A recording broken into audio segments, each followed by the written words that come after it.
think it's the right time. Henry, I love you. Don't reject me. Super ഇങ്ങനെയെങ്കിൽ maintain ചെയ്താൽ മതി. പിന്നെ ഇനി അവിടെ ചെന്നിട്ട് എനിക്ക് പേടിയാണ്, എനിക്ക് ടെൻഷനാണെന്ന് പറഞ്ഞ് ഇങ്ങോട്ടെങ്ങാണ്ട് തിരിച്ചു വരാനാണ് ഉദ്ദേശമെങ്കിൽ വന്നിട്ട് തലമണ്ട അതിനടിച്ച് ഞാൻ പൊട്ടി ഓർത്തോ. അത് എനിക്ക് പേടിയായോണ്ടല്ലേ. ഇപ്രാവശ്യം എന്തായാലും ഞാൻ ക്ലോക്കില്ല. ഞാൻ നല്ല പെർഫോമൻസ് തന്നെ കഴിച്ചു വെക്കും. നീ നോക്കിക്കോ.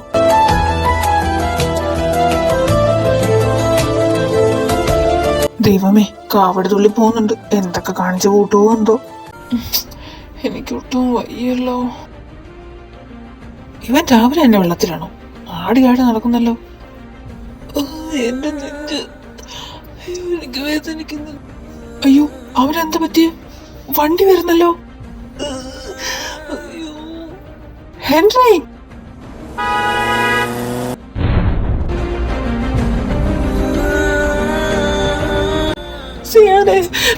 കണ്ണൂറങ്ങട, ഞാനാണ് വിളിക്കുന്നത്. കണ്ണൂറങ്ങട, ആരെങ്കിലും ഒന്ന് ഹെൽപ്പ് ചെയ്യണേ. ഹെൻറി, കണ്ണൂറങ്ങട.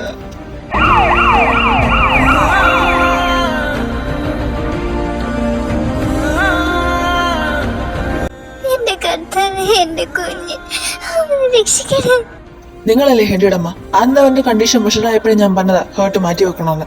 എന്നിട്ട് ഇപ്പൊ ഇത്രയും വഷളാവുന്നത് എന്തിനാ വെച്ചോണ്ടിരുന്നത്? ഞാൻ ഒരുപാട് നിർബന്ധിച്ചതാ ഡോക്ടറെ. പക്ഷെ അവന് നേരത്തെ മരിക്കണ്ടെന്ന് പറഞ്ഞിട്ട് അവൻ സർജറിക്ക് സമ്മതിച്ചു. എന്റെ കുഞ്ഞിനെ രക്ഷിക്കണം എന്ന് പറഞ്ഞാൽ ഞങ്ങൾ ദൈവമല്ല മാഡം. നിങ്ങളോട് വിചാരിച്ചാലേ അവനെ രക്ഷിക്കാൻ സാധിക്കൂ. ഇനി ഹേർട്ട് സർജറി അല്ലാതെ മറ്റൊരു വഴിയും ഞാൻ കാണുന്നില്ല. അവന്റെ കണ്ടീഷൻ വളരെ മോശമായിക്കൊണ്ടിരിക്കുകയാണ്.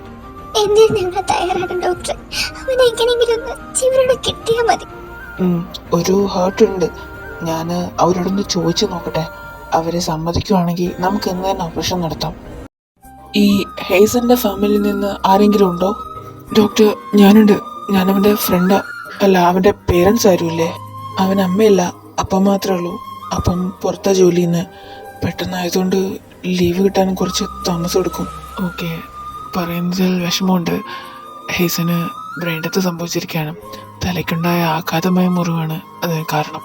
ഡോക്ടർ, അവനെ ഇനി പഴയ പോലെ കൊണ്ടുവരാനാവില്ലേ? ഇപ്പൊ അയാൾ വെന്റിലേറ്ററിലാണ് കിടക്കുന്നത്. അവിടെ നിന്ന് പുറത്തെടുത്താൽ എന്താവുമെന്ന് തനിക്ക് പറയാതെ തന്നെ അറിയാലോ. നിങ്ങളൊന്ന് മനസ്സ് വെക്കുകയാണെങ്കിൽ ഒരു പാവ പയ്യന്റെ ജീവൻ ഇന്നിവിടെ രക്ഷപ്പെടും. ഒരു പയ്യൻ ഹേർട്ടിന് പ്രോബ്ലം ആയിട്ട് അകത്ത് അഡ്മിറ്റ് ആയിട്ടുണ്ട്. അവനിന്ന് ഹേർട്ട് മാറ്റി വെക്കണം. ഹേസന്റെ കാര്യത്തിൽ നമുക്കിനി ഒന്നും ചെയ്യാനില്ല. അപ്പോൾ അവന്റെ ഹേർട്ട് ഇവന് നൽകുകയാണെങ്കിൽ അത് ഡോക്ടർ കേൾക്കുമ്പോൾ കുറച്ച് ബുദ്ധിമുട്ടൊക്കെ തോന്നും. നിങ്ങളുടെ മറുപടിക്ക് അനുസരിച്ചിരിക്കും ആ പയ്യന്റെ ജീവൻ. ഓക്കെയാണോ ഡോക്ടർ? സർജറി സക്സസ്ഫുൾ ആണ് കേട്ടോ. നാളെ വാർഡിലേക്ക് മാറ്റാം. നന്ദി എന്നോടല്ല പറയണ്ടേ, ഈ നിൽക്കുന്ന പയ്യനോടാ. വളരെ നന്ദിയുണ്ട് മോനെ. ജീവൻ തിരിച്ചു തന്നതിന് എന്തൊക്കെ ചെയ്താൽ മതിയാവുന്ന അറിയില്ല. എന്നോട് നന്ദിയൊന്നും പറയണ്ടമ്മ. എന്റെ സിയാൻ അവനെ ഒരുപാട് ഇഷ്ടപ്പെട്ടിരുന്നു. അവനെ രക്ഷിക്കാൻ ശ്രമിക്കുന്ന ഇടയിലാണ് അവന്റെ ജീവൻ പോയത്. ഇനിയെന്നും അവൻ എന്റെ മകന്റെ കൂടെ ജീവിക്കട്ടെ. അമ്മ ഒരു ഹെൽപ്പ് മാത്രം ചെയ്യണം. സിയാന്റെ ഹാർട്ടാണ് അവന് വെച്ചിരിക്കുന്നത്. അവനൊരിക്കലും അറിയാൻ പാടില്ല. അതവനെ താങ്ങാൻ പറ്റുന്നതല്ല. പിന്നെ ഹേസനെ കാണണമെങ്കിൽ ആവാട്ടോ.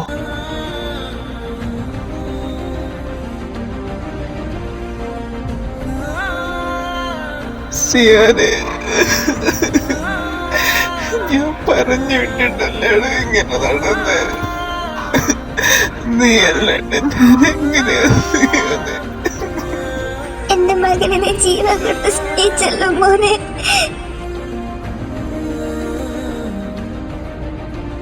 ഇല്ല, ഇത് ഞാൻ വിശ്വസിക്കില്ല. ഇല്ല, ഇത് ഞാൻ വിശ്വസിക്കില്ല. എനിക്കറിയപ്പോ കാണണം. എടാ, നീ എങ്ങോട്ടാ പോകുന്നത്? എവിടെ നിക്ക്.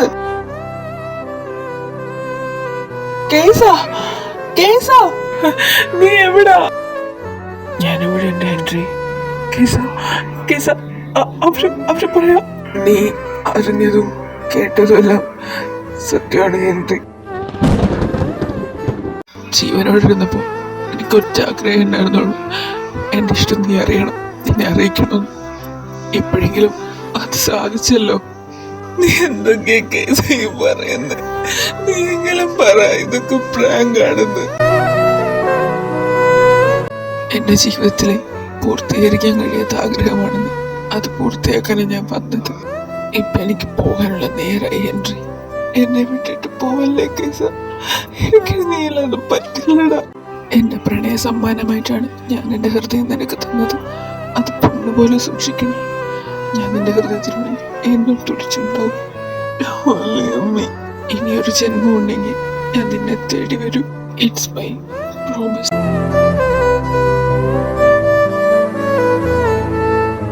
By Henry. ഹാപ്പി ആയിരിക്കണം.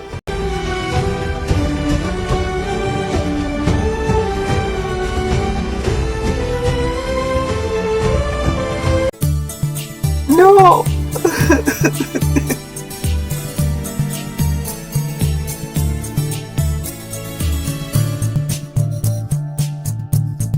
കൊഞ്ചി കൊഞ്ചി വിളിക്കുന്ന കാറ്റിനെ മറക്കാൻ പൂവാങ്കുരുന്നിലയ്ക്കാകുമോ?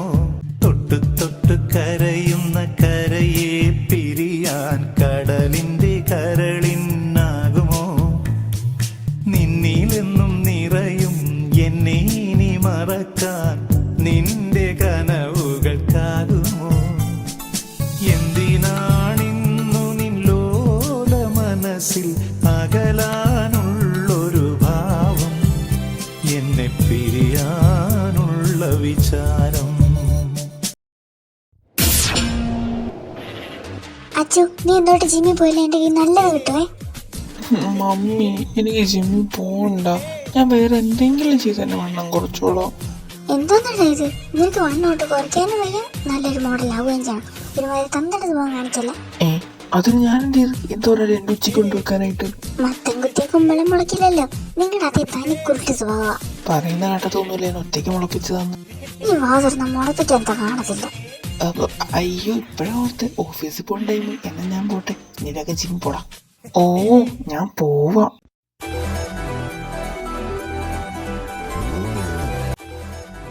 എക്സ്ക്യൂസ് മീ, ഇവിടെ ആരാ ജിം കോച്ച്? ഞാനാ.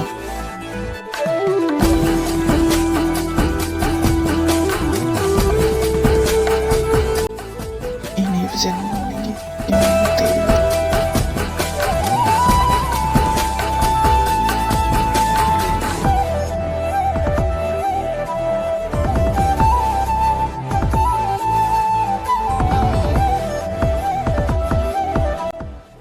ആരാടാ നീ? അത് ഞാൻ. പോയി ഇറക്കോട്ടെടാ, വായ നോക്കി നിൽക്കാതെ. അയ്യോ, ദേ പോയി. ഫൈനലി അവനെ ഞാൻ കണ്ടുപിടിച്ചു. ഇനി നിനക്ക് എൻ്റെ ഒന്നും രക്ഷയില്ല.